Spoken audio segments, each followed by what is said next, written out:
আজকে হলো day 16 fit before Durga Puja body transformation সিরিজের। আজকে তোমাকে বাড়িতে যে এক্সারসাইজগুলো করতে হবে, প্রথম এক্সারসাইজ হলো বুলগেরিয়ান স্প্লিট স্কোয়াট।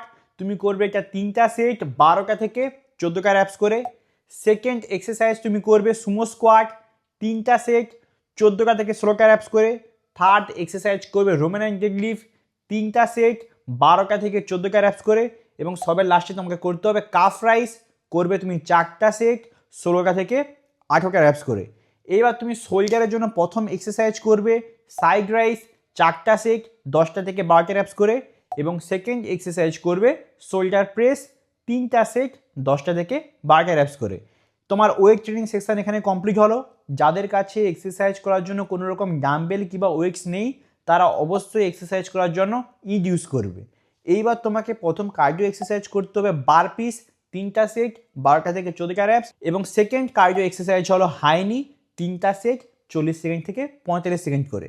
এবার তুমি অ্যাপসের জন্য প্রথম এক্সারসাইজ করবে ক্রাঞ্চ, 3টা সেট 14টা থেকে 16টা র্যাপস করে। এবং সেকেন্ড অ্যাপস ওয়ার্কআউট করবে ইন অ্যান্ড আউট, 3টা সেট 20 থেকে 22টা র্যাপস করে।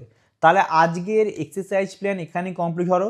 তোমরা অবশ্যই কমপ্লিট করো এবং কমপ্লিট করার পরে আমাকে অবশ্যই কমেন্ট করে জানাবে যে আজকের এক্সারসাইজ কমপ্লিট হয়ে গেছে। তাহলে ডে 17-এর আপডেট হওয়ার জন্য এক্ষুনি আমাকে ফলো করো এবং এই ভিডিওটাকে তোমার সব বন্ধুদের সাথে এবং ফ্যামিলি মেম্বারদের সাথে এক্ষুনি শেয়ার করো, যাতে সবাই বাড়িতে এক্সারসাইজ করে ফিট হতে পারে।